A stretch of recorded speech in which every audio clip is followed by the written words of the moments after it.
Un saludo para todos, estamos en un nuevo video de nuestro canal, Escrito Está. Hoy tenemos un tema súper especial, maravilloso de las cosas de Dios. Te invito para que vayas al libro de Génesis capítulo 25, donde estaremos analizando paso a paso la historia de este hombre Abraham. Él ya va a morir, pero viene también a continuación la historia de su hijo Isaac, el cual empieza a pedirle a Dios para ser padre. Bueno, espero en Dios que este video sea de bendición para tu vida, que abra un poco más tu entendimiento y podamos aplicar estas riquezas divinas para nuestra vida. Mi nombre es Carlos Martínez y estamos firmes sirviendo al Señor. Bueno, empecemos. Córrele por tu Biblia y ábrela en el capítulo 25 del libro de Génesis. Cuando llegamos al capítulo 25 del libro de Génesis, hay una cosa muy especial que debemos de analizar, que Dios nos deja plasmado por medio de Moisés, que Abraham, que tenía la promesa de que iba a ser padre de muchos, se la creyó. Porque después de que a los 100 años tuvo a Isaac y luego muere Sara, su mujer oficial, nos dice la Biblia que él tenía una concubina llamada Cetura. Entonces, tuvo 6 hijos de esta mujer: Sinram, Joksán, Medán, Madián, Isbac y Súa. Es decir, Abraham no solamente tuvo a Isaac y a Ismael, tuvo 6 hijos más. Pero dice la Biblia que Abraham dio todo cuanto tenía a Isaac. Bueno, ¿qué podemos entender aquí? Que hay un trato especial para ese hijo Isaac, porque él es el heredero de la promesa espiritual. Abraham le da todo a ese hijo, es decir, lo capacita, lo fundamenta, lo arropa para que la herencia en él crezca, para que sea posible en él lo que Dios quiere hacer. Es decir, Abraham humanamente dice: esto es lo que yo puedo hacer por mi hijo, y lo rodea de esa bendición. Con los demás dice que les dio dones y ellos se fueron hacia otra parte a vivir lejos de Isaac. Pero ¿qué podemos entender aquí? Miren, dice el versículo 6. Pero a los hijos de sus concubinas dio Abraham dones, hablando de cosas materiales, y los envió lejos de Isaac. Es decir, para que no hubiera problema entre el heredero, entre el espiritual y los otros, porque dice que ellos se fueron lejos, se conformaron con lo material. Ellos se conformaron, dijeron: no, entonces es nuestra herencia, lo material, vámonos a disfrutar. Isaac no.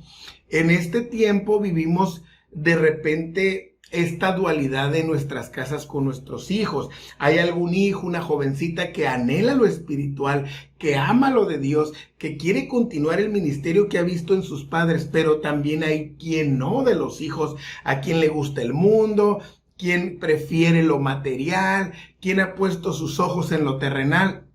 Entonces, quiero yo decir algo aquí muy importante, independientemente de que las dos partes son nuestros hijos y que los dos son fruto de nuestro amor, pero necesitamos realmente poner un enfoque especial en el espiritual. A veces solamente nos enfocamos en el que se anda perdiendo, en el que ya no quiere nada de Dios, y le damos toda nuestra fuerza ahí. No está mal, pero muchas veces descuidamos al que sí quiere y lo dejamos en cierta manera morir solo. No lo rodeamos como Abraham de bendición, no le invertimos a su ministerio por estar pensando y llevándose toda nuestra fuerza a aquel carnal que no quiere nada con Dios. Entonces, sí es importante luchar para que se salve, sí es importante pelear con él con uñas y dientes, pero no descuidando a aquel que quiere darle toda la gloria a Dios.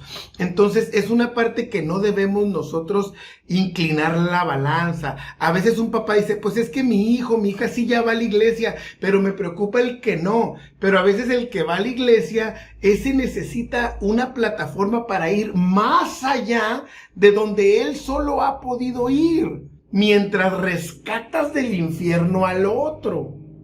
Entonces es algo muy importante, porque a veces la mentalidad del padre es: quiero tener a los dos en la iglesia como sea, como estén. El chiste es tenerlos, y no es así. Dios ha dado el sentir a algunos jóvenes naturalmente de agradar a Dios y de bendecir su nombre, donde los padres los tenemos que cobijar con nuestra fuerza. Entonces muere Abraham a los 175 años de vida. Y aquí el escritor Moisés lo saca de escena a Abraham. Ya se muere, lo entierran, y ya Abraham ya no va a existir en el sentido físico de vida. Él ya muere. Se termina su historia en ese aspecto presencial. Aunque nosotros sabemos que realmente Abraham vivió hasta que Jacob y Esaú cumplieron 15 años de edad. Lo que pasa es que aquí ya lo sacan de escena, porque los actores principales que vienen ya en el capítulo 25 es acerca de Isaac y de sus hijos Jacob y Esaú. Entonces, ¿cómo muere este hombre? Lleno de vida. Lo sepultaron sus hijos. Isaac tenía 75 años cuando sepultó a Abraham, e Ismael tenía 89 años, y lo llevaron ahí a la tumba de Macpela, esa cueva, donde, escucha lo que dice Moisés, fue unido a su pueblo. Es decir, ellos desde entonces creían que había otra vida, creían en la resurrección, creían que Dios tenía algo mejor para los que creían en él. Entonces aquí Moisés dice: fue reunido a su pueblo. Ahorita estamos en tiempos difíciles, duros de pandemia. Nunca habíamos visto tanta muerte en nuestros días, y se han muerto de todo tipo de personas en todo momento. Pero nosotros, los que tenemos la fe en Jesucristo, sabemos que cada uno de los que se mueren van a ser reunidos con la iglesia triunfante, con la iglesia que ya dejó este mundo derrotado y que le dio la gloria y la honra al Señor en todo momento. Aquí en Tijuana, dos pastores que ya están con el Señor, nuestro hermano Ángel Mancera, Dios bendiga a su familia, nuestro hermano Pablo Ramírez, Dios los bendiga, compañeros, consiervos. Ellos ya están reunidos con su pueblo. ¿Y quién es ese pueblo? El pueblo que le dio toda la gloria y toda la honra al Señor. Si tú todavía no has aceptado a Cristo, te invito para que lo aceptes máxima en estos momentos, y cuando te llame a cuentas el Señor, seas reunido a su pueblo. Bueno, seguimos. Entonces, hermanos, Ismael también tuvo 12 hijos, como Dios se lo prometió a Abraham y a Agar allá en el desierto. Tuvo a Nebaiot, Cedar, Abdel, Mibsán, Misma, Duma, Masa, Adar, Tema, Getur, Nafis y Sedema.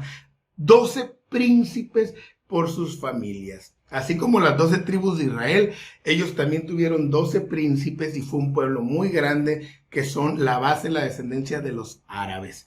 Entonces, hermanos, muere Ismael a los 137 años. Qué apasionante es la Biblia, hermanos.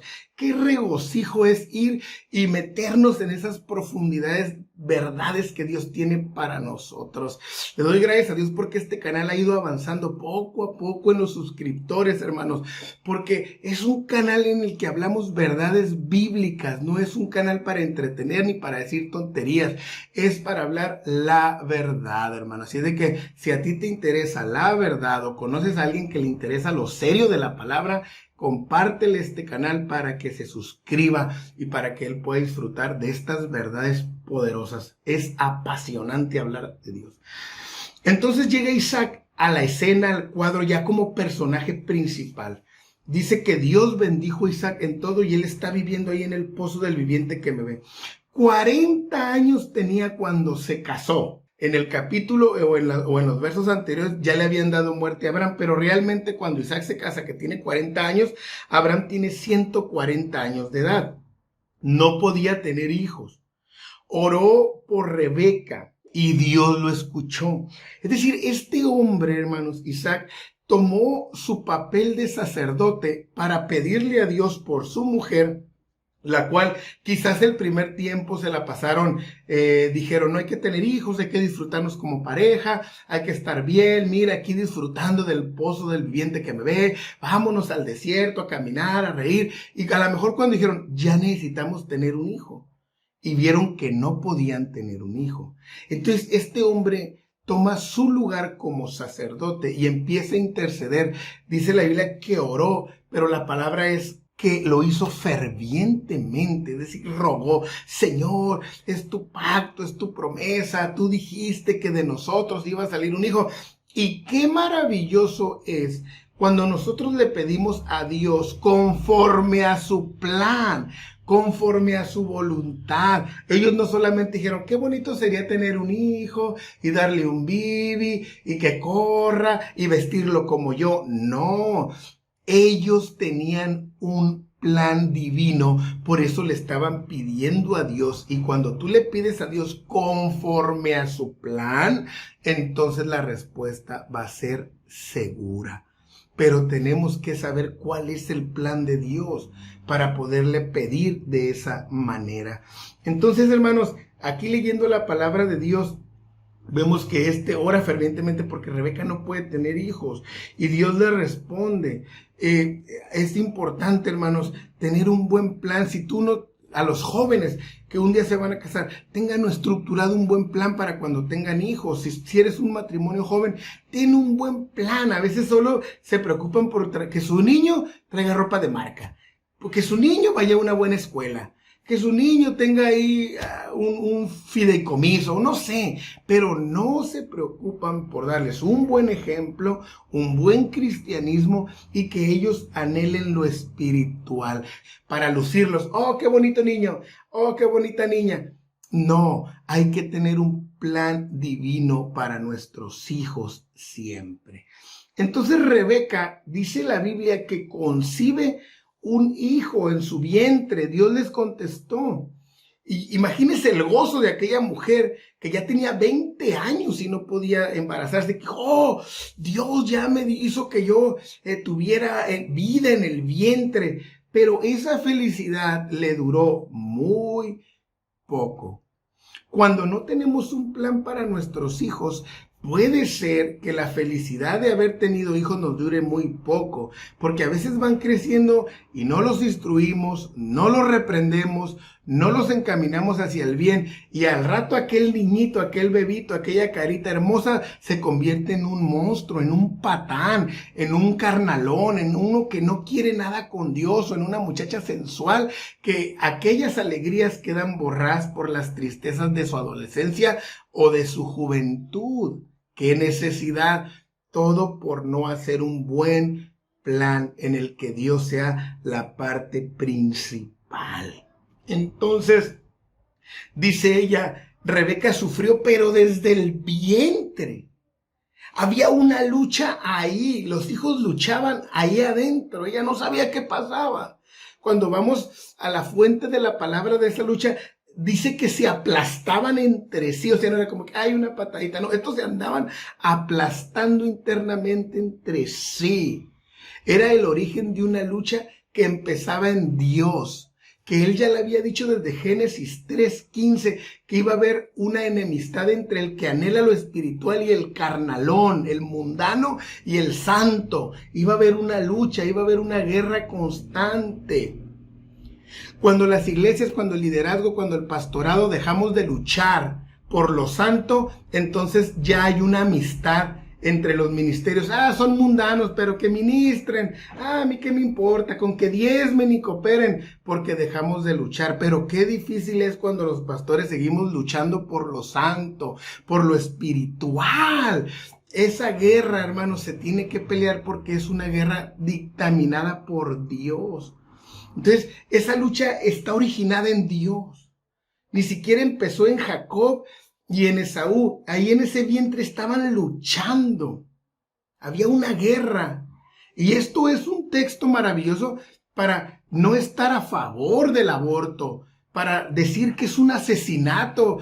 Todas las mujeres que buscan, o los hombres o los doctores que los practican, es un asesinato, porque Dios nos enseña con su palabra que desde el vientre tiene planes específicos para ellos.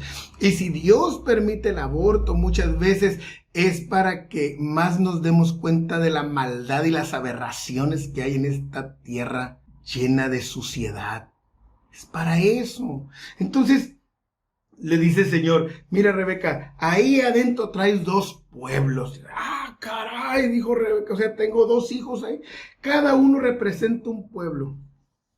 Y desde ahí se están dividiendo, porque no hay manera de que congenie lo carnal y lo espiritual, no lo hay. Estos fetos no se pueden resistir y uno va a ser más fuerte que el otro. ¿Cuál es la manera de saber quién es más fuerte que el otro? Luchando. Hablaba con los jóvenes de la iglesia 66 y les daba esta plática. Tú tienes que luchar para saber si eres el más fuerte o el más débil. No hay una manera de comprobarlo. ¿Cómo te sientes fuerte o te conoces fuerte? Cuando luché y vencí la tentación. Cuando luché por agradar a Dios y lo logré. Pero si estamos así, sin hacer nada, sin lucha, si el pecado viene y nos abraza, entonces ahí no es que haya lucha, ahí tú eres el débil, el derrotado. Entonces ahí había una lucha interna y le dijo el Señor, y el mayor, el que salga primero, el primogénito, va a servir al menor, que culturalmente ya viene con una mentalidad de subordinado, ya viene con una mentalidad de niño, de soy el pequeño. Ustedes dense cuenta, esto pasa mucho en los humanos. De repente, como compañeros del trabajo, de la escuela, que tú te juntas, miras a aquel hombre bigotón, aquella muchacha ya grande.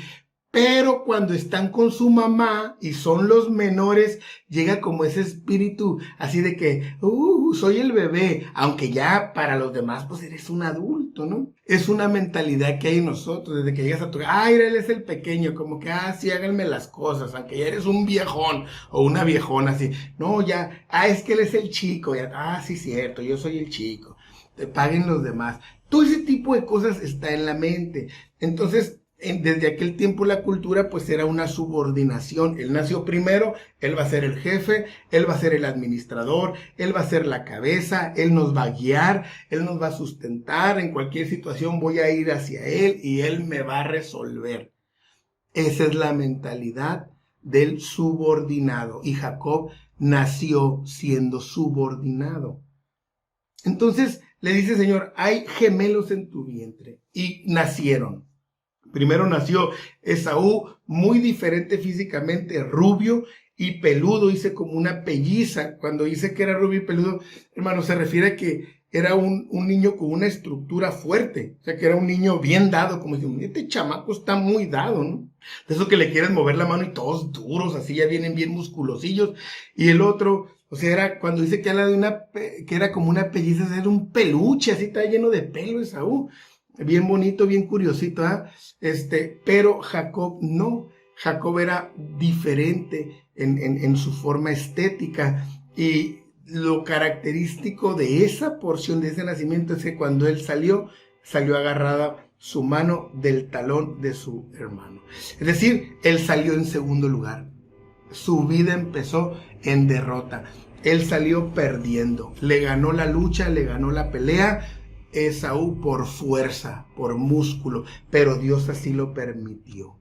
Entonces, si tu principio fue una derrota, si te has equivocado, si has pecado, este es el punto esencial ahorita de la enseñanza. Si tú has sido vencido por el mal, si has sido vencido por la tentación, si tu inicio empezó con derrota, entonces tú tienes que saber que eso no tiene que determinar quién vas a ser. Esaú empezó ganando, pero terminó perdiendo. Jacob empezó perdiendo, pero terminó ganando. Entonces tú tienes que canalizar y mentalizarte. Dios me trajo para vivir de gloria en gloria y de poder en poder. Dios tiene algo especial para mí. Dios va a hacer de mí su propósito eterno. Jacob contó con una mamá que lo tuvo que mentalizar. Jacob, la promesa es tuya. Sí, mamá, pero ¿cómo yo nací entonces en segundo lugar si la promesa es mía? O el Señor dijo que la promesa es de usted, que el menor iba a ser más grande que el mayor, que él te iba a servir. Entonces Jacob tuvo que empezar a mentalizarse. Y cuando tú te empiezas a mentalizar, entonces empiezas a buscar los medios para ganar, para convertirte en victorioso, para convertirte en una persona llena de gloria, porque la mente es la que te va a ayudar a que ejerzas ese poder, para empezar, sobre ti mismo. Jacob puede decir, pero ¿cómo si perdí? Sí, pero ahora vas a ganar. Y las mamás, qué importante es que mamá y papá estén diciéndole al hijo, al chamaco ahí, usted es un siervo de Dios, usted va a ver la gloria de Dios, usted Dios lo va a bendecir, Dios lo llamó para cosas grandes, para que ese muchacho esté mentalizado. Y cuando sea derrotado por allá donde ande, esa mentalidad lo levante y diga, no, pero un día Dios va a hacer de mí algo, como el hijo pródigo, que allá la mentalidad lo sacó allá del corral de los puercos, dijo, volveré a la casa de mi padre. La mentalidad diciendo, si soy el hijo de un hombre rico, entonces nuestros hijos son hijos de un rey. Entonces, ese es el punto esencial de este video. Quiero cerrar con esto. Cuando ellos, hermanos, nacen, entonces Isaac ya tenía 60 años, Abraham tenía 160 años cuando nace. Entonces esa guerra dura, cruenta, continúa. Y van creciendo los niños y cada uno va agarrando su función. Pero de eso hablaremos en el otro video de esta serie que empieza con este video de Jacob, el hombre que luchó y venció. Pídele a Dios que te dé sabiduría, conviértete en un ganador, en un triunfador. Si ya perdiste, si ya fuiste derrotado, si ya te hicieron mal, si el enemigo ya jugó contigo, mentalízate. Dios tiene para ti una gloria tremenda, poderosa, en el nombre de Jesucristo. Ánimo.